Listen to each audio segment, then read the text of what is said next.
At the start of making these type of videos, I didn't think there were really any generals that were in need of a buff. Being a general main myself, I mostly attribute any problems coming down to personal skill and some bad luck in not having teammates with good situational awareness. And then I remembered about the Gaza-C. It is a 400 cost mobile suit that feels a little more like a 350 cost mobile suit at times. In its normal mode, it only has one ranged weapon that has a decent low heat rate, but requires 3 hits to stun. 4 shots and it will overheat and will take 16 seconds to reload. Now, a focus shot from its primary weapon will do a good amount of damage, but then that will be it, because it will overheat after. In this way, it could be compared to the GM White Dingle's early prototype beam rifle, since it too overheats after 1 shot. The big difference in the GM White Dingle's favor being that it has secondary weapons to make up for it, of course. The Gaza-C does have a secondary weapon when transformed that has an even better low heat rate. If lined up properly, it can do a lot of damage to anyone when firing a focused beam rifle shot in flight mode and then unloading the secondary weapon as a follow-up. You can even add a tackle while still in flight mode to add that little extra amount of damage. The devastation of this combo cannot be understated. It will eat away at the majority of anyone's HP in a matter of nanoseconds. This strategy, however, comes with a list of problems and can be summed up at best as a high-risk, high-reward gamble anytime you use it. For one, the Gaza-C cannot exactly stay in flight mode for long compared to other transformed flight types. So, by the time you fire all your weapons, and let's face it, by the time you overheat all your weapons, you will also be out of thrusters. So you better make sure you can land someplace safe, or hope your team is in a position to capitalize on your attack, or to at least help you escape enemy lines. Second, the Gaza-C is not fast when in flight mode. You're basically gliding in the air more so than you are flying.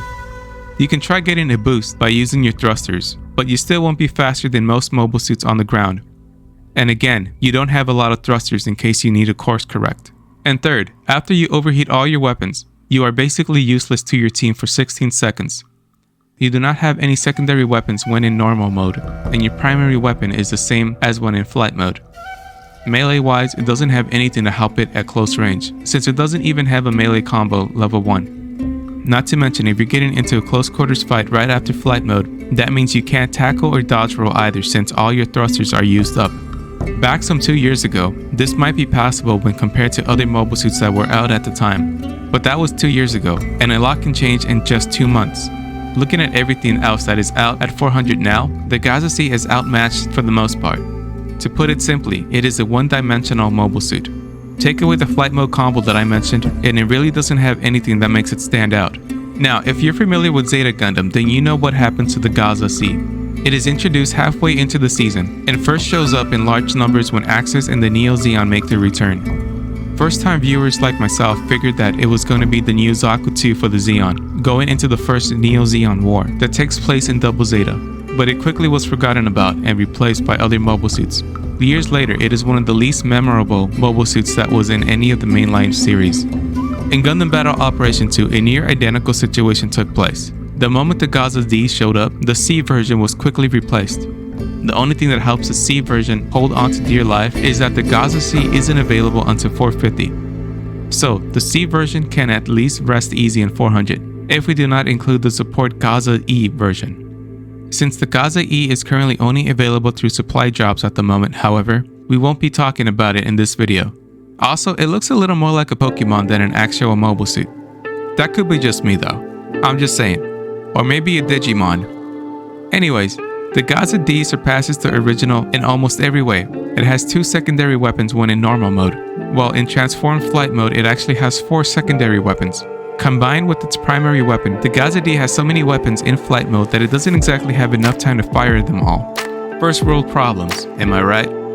Add the level 1 melee combo and it's basically perfect compared to the Gaza-C. Its beam rifle doesn't even overheat when firing a focus shot. The only downside, and this is the only thing the Gaza-C wins at in comparison, is that its primary weapon has a lower heat rate when firing a non-focus shot. The Gaza-D's beam rifle will overheat after only 2 consecutive shots, but other than that, it surpasses the Gaza-C in every way. In some of my earlier videos, I mentioned how lowering the heat rate for primary weapons would be good if it didn't also impact the balance of other mobile suits. Finally, after all this time, I think I found one mobile suit where lowering the heat rate won't affect other mobile suits. To be more specific, I'm not saying to lower the heat rate of the normal unfocused shot. That is fine as is. The problem is when focusing the beam rifle. So really, just make it so that the beam rifle doesn't overheat after. Having the primary beam rifle in flight mode be different would help greatly as well. Some grenades or a secondary firing mode might help it as well.